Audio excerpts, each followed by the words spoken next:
ராதே கிருஷ்ணா. ஸ்ரீமதே ராமானுஜாய நமஹ.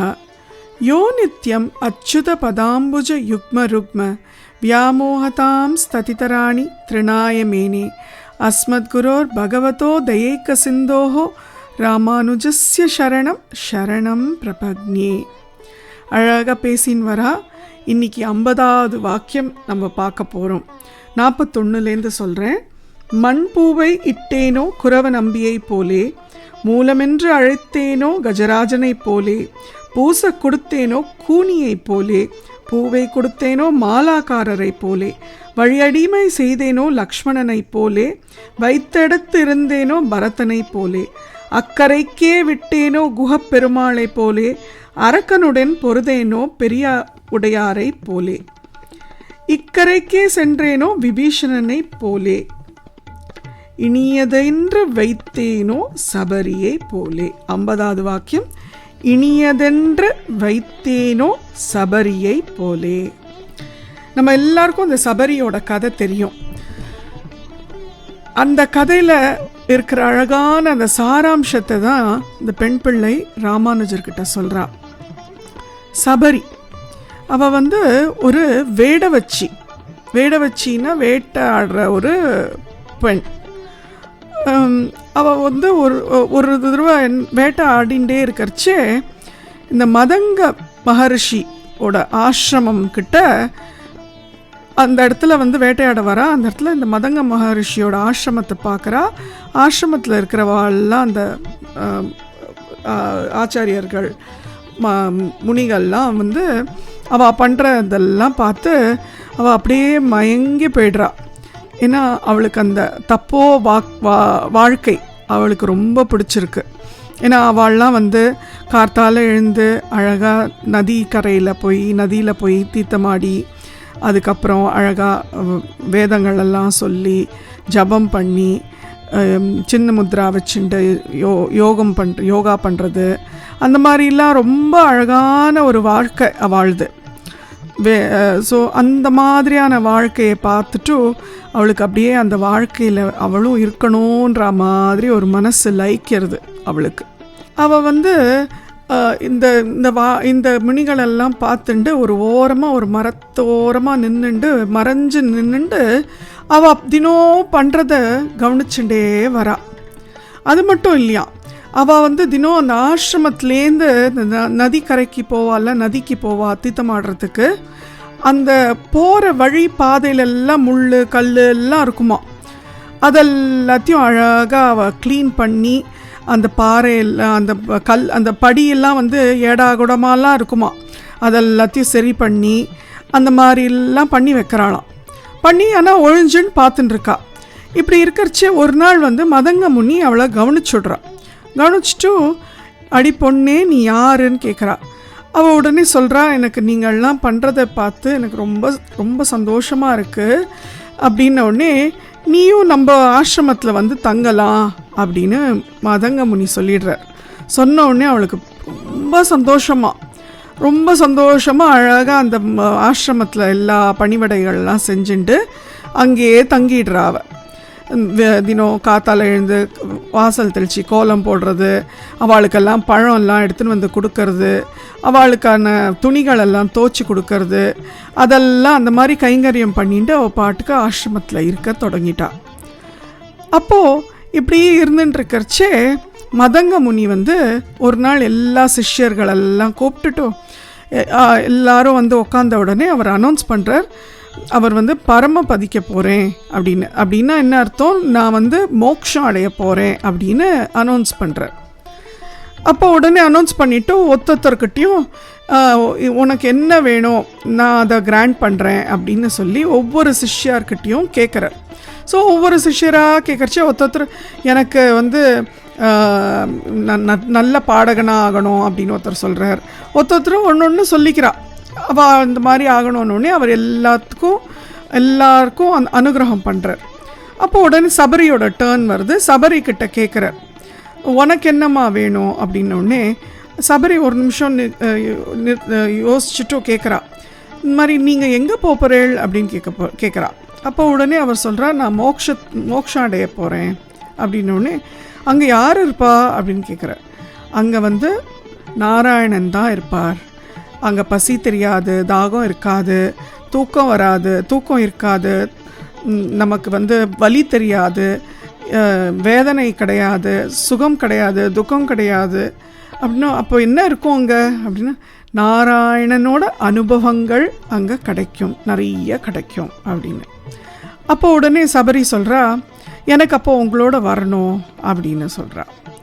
சொன்ன உடனே மதங்க முனி சொல்கிறார், அப்படியா, ஆகட்டும். ஆனால் ராமர் இந்த ஆசிரமத்தை தேடி வருவார் இன்னும் கொஞ்ச நாளில். அவர் வந்ததும் அவருக்கு நீ பழங்கள்லாம் கொடுத்து அவரை திருப்திப்படுத்திட்டு நீ அதுக்கப்புறம் நீ என்னை தேடி வரலாம் அப்படின்னு ஆசீர்வாதம் பண்ணுறார். சபரியும் சரி அப்படின்னு சொல்லி அழகாக அந்த ஆசிரமத்தில் இருந்துடுறா. குருவும் மதங்க முனியும் பரமபதிச்சுடுறார். ஸோ இவ பாட்டுக்கு தினம் ஆசிரமத்தில் அழகாக பெருக்கி தொடச்சி கோலெல்லாம் போட்டு ஒரு அழகான ராமர் வருவார்ன்ற அந்த எதிர்பார்ப்போடு இருக்கா. ராமருக்கு அழகாக ஒரு மேடையெல்லாம் அமைச்சு, களிமண்ணால் அழகாக ஒரு மேடை அமைச்சு, தினமும் பூவால் கோலம் போட்டு அதை அலங்காரம் பண்ணி வைப்பாளாம். ரொம்ப அழகாக அலங்காரம் பண்ணி வச்சு ராமர் வந்தால் உட்காரத்துக்கான ஆசனம் அது அப்படின்னு சொல்லி, அதே மாதிரி தினம் எல்லா வகையான பழங்களையும் எடுத்துன்னு வருவாளாம். எல்லாத்தையும் அலம்பி அலம்பி ரெடியாக வச்சுருப்பாளாம். ராமர் எப்போ வந்தாலும் பழம் கொடுக்கறதுக்கு ரெடியாக இருக்குமா, அது மாதிரி வச்சுருப்பாளாம். தினம் இந்த மாதிரி பண்ணிட்டு இருப்போம். அது மட்டும் இல்லை, பழத்தை ஒரு பழமும் எந்தெந்த கொத்துலேருந்து வரதோ அந்த கொத்துலேருந்து ஒரு பழத்தை எடுத்து கிள்ளி கடித்து சாப்பிட்டு பார்ப்பாளாம். ஏன்னா அது நன்னா இருக்கா, இனிதாக இருக்கா, அந்த பழம் ராமருக்கு உகந்ததா அப்படின்னு. அந்த மாதிரி இது பண்ணி பண்ணி பண்ணி பார்த்து பார்த்து வச்சுருப்பாளாம். அவ்வளோ இதோட அன்போட ஒவ்வொரு பழத்தையும் பார்த்து பார்த்து வச்சு ஆராய்ஞ்சு எந்த பழம் நன்னா இருக்குன்னு ஆராய்ஞ்சு அழகாக வச்சுருப்பாளாம். நம்மளாமும் பெருமாளுக்கு நைவேத்தியம்னு பண்ணுவோம். பாயசம் பண்ணிவிட்டோ அப்படியே சுட சுட பெருமாளுக்கு நைவேத்தியம் பண்ணிவிட்டோ அந்த பாயசத்தை எல்லாருக்கும் எல்லாரும் எடுத்துக்கிறதுக்கு பார்ப்போம். ஆனால் அப்படிலாம் பண்ணக்கூடாது. என்னென்னா பெருமாளுக்கு நம்ம எப்படி சாப்பிடுவோமோ அந்த மாதிரி தான் பெருமாளுக்கும் பண்ணணும். பெருமாளுக்கு கொதிக்க கொதிக்க பாயசத்தை கொடுத்தா வாய் சுடாதா? ஸோ அதனால் என்ன பண்ணணும், அழகாக பாயசத்தை எடுத்து ஆற வச்சு அதை அழகாக இல்லைன்னா ஊதி பெருமாளுக்கு அம்சே பண்ணணும். நமக்கு என்ன பிடிக்குமோ அதுதான் பெருமாளுக்கு பிடிக்கும்னு நினைக்கக்கூடாது. பெருமாளுக்கு பிடிச்சது தான் நமக்கு பிடிக்கணும்னு நினைக்கணும். நம்ம சில பேர் ஆற்றுல மாமாவை போய் நீங்கள் பழம் வாங்கிட்டு வாங்கோ, ஆனால் கொஞ்சம் காய்வாட்டாக வாங்கிட்டு வாங்கோ, நாளைக்கு நிறைய ஆற்றுல ஏற்கனவே பழம் இருக்குது, ஸோ நாளைக்கு அந்த பழம்லாம் இருக்கிறதுனால இது நாளைக்கு அம்சே பண்ணிவிட்டு நாளைக்கு சாப்பிட்றா போல் இருக்கட்டும், அதனால் கொஞ்சம் காய்வாட்டாக வாங்கிட்டு வாங்கோ அப்படின்னு சொல்லி அனுப்புவா. அப்போது என்ன, பெருமாளுக்கு காயாக கொடுக்க போகிறீங்க? இல்லையே. நம்ம காயாக சாப்பிட்டா நமக்கு ஒரு 4 காய் பழமாக கொடுத்துட்டானா நம்மளால் சாப்பிட முடியுமா? இல்லை. அந்த மாதிரி தான் பெருமாளுக்கு கொடுக்கறத நம்ம எப்படி சாப்பிடுவோமோ அந்த மாதிரி தான் பெருமாளுக்கும் கொடுக்கணும். ஸோ அந்த மாதிரி இந்த சபரி எல்லா பழத்தையும் பார்க்குறாளாம், அப்படியே சாப்பிட்டு பார்க்குறாளாம். அது நன்னா இருக்கா, இனிதாக இருக்கா, அது ராமருக்கு உகந்ததா அப்படின்னு பார்த்து பார்த்து பார்த்து பார்த்து வைக்கிறாளாம். நிறைய நாட்கள் ஆயிடுத்து, ராமர் வரல. ஆனால் இவளுக்கு அந்த நம்பிக்கை விடவே இல்லை. என் குரு சொல்லியிருக்கார், ராமர் வருவர், ராமர் எப்போ வராரோ அவருக்கு நான் அந்த பழத்தெல்லாம் அன்போடு கொடுத்துட்டு நான் போய் என் குருவை அடைஞ்சிருவேன் அப்படின்ற அந்த மனசில் அந்த ஒரு எண்ணம் மட்டும்தானா. ரொம்ப அழகாக அதையே நினச்சிண்டு தினம் இதே பண்ணின்னு வரா. கரெக்டாக ராமர் அழகாக வந்துடுறார். சீத்தையை தேடின்னு வர்றார்ல, அப்போது சபரியோட ஆசிரமத்துக்கு கரெக்டாக வரார். யார் சொன்னது உங்களுக்கு ஞாபகம் இருக்கான்னு பார்த்து நீங்களே யோசிங்கோ. யாரோ அடையாளம் சொல்லி இந்த மாதிரி சபரி ஆசிரமம் வரும், அந்த ஆசிரமத்தில் சபரி காத்துருப்பா அப்படின்னு சொல்லி யாரோ சொல்லியிருப்பா. யோசிச்சு பாருங்கோ, நான் சொல்ல மாட்டேன். ஸோ அந்த மாதிரி அழகாக சபரி ஆசிரமத்துக்கு வந்த உடனே அழகாக உட்கார வைக்கிறாளாம். அவளுக்கு அவர் ராமருக்காக ஒரு ஆசனம் பண்ணியிருந்தால, பூவால் அலங்காரம் பண்ணி அதில் அழகாக ராமரை உட்கார வைக்கிறாள். தினம் அந்த ஆசனத்தில் அந்த பூ அலங்காரம் பண்ணி பண்ணி பண்ணி வைப்பாளாம். ஸோ அந்த மாதிரி ஆசனத்தில் உட்கார வைக்கிறாளாம். உட்கார்ந்த உடனே ராமருக்கு பழத்தெல்லாம் எடுத்துகிட்டு வந்து கொடுக்குறாளாம். கொடுத்து ஒன்று ஒன்றா கடிச்சு கடிச்சு வச்சுருக்கால, ராமர் அப்படியே அன்பாக அந்த பழத்தெல்லாம் சாப்பிட்றாராம்.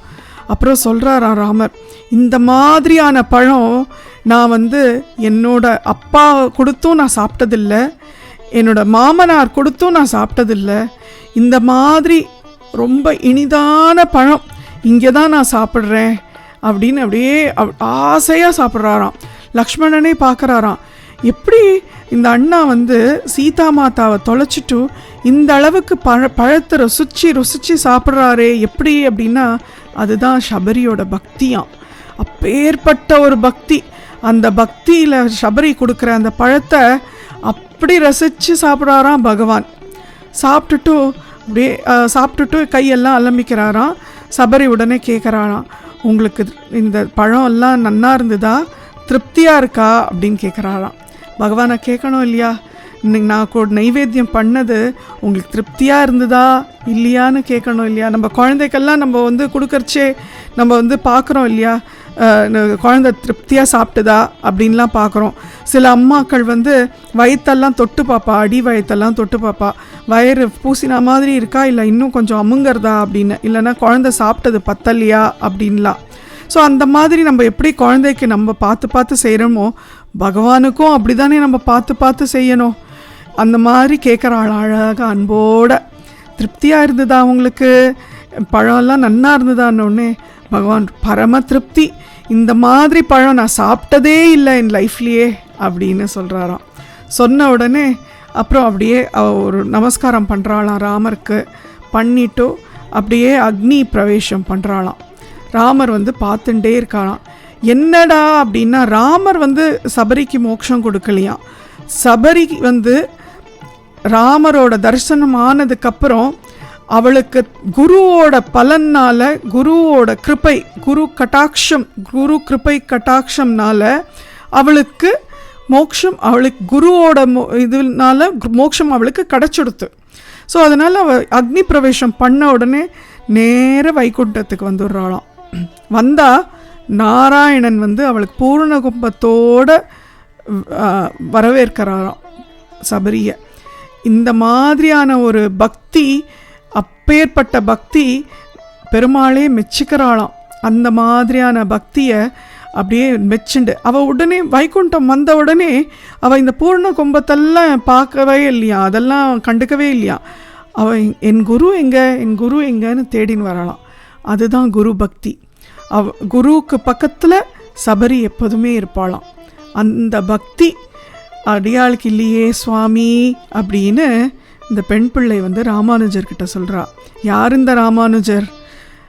ராமன் கூட இருந்த அந்த லக்ஷ்மணனா இந்த எத்தனை விஷயம் நடந்ததையும் பார்த்த அந்த ராமானுஜர்கிட்ட பெண் பிள்ளை சொல்கிறா.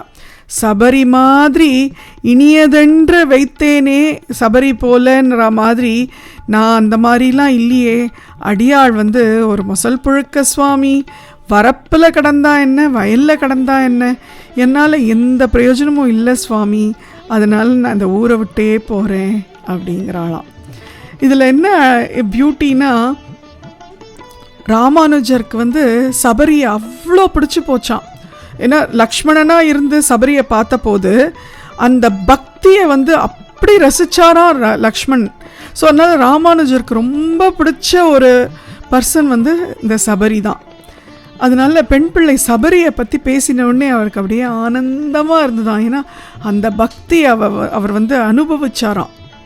சபரியோட பக்தியை நேர லக்ஷ்மணனாக இருந்து பார்த்து அனுபவித்தவர் தான் இந்த ராமானுஜர்.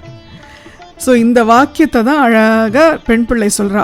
இங்கே வைத்தமாநிதி பெருமாள் இருக்கா, நான் அழகாக பழம்லாம் கொடுக்கலாம் அந்த பெருமாளுக்கு, ஆனால் அடியாள் அப்படிலாம் பண்ணலையே சுவாமி, அடியாள் ஒன்றுத்துக்குமே பிரயோஜனம் இல்லாதவ சுவாமி, ஒரு மொசல் புழுக்க சுவாமி, வரப்பில் இருந்தா என்ன, வயலில் இருந்தா என்ன அப்படின்னு சொல்கிறாளாம்.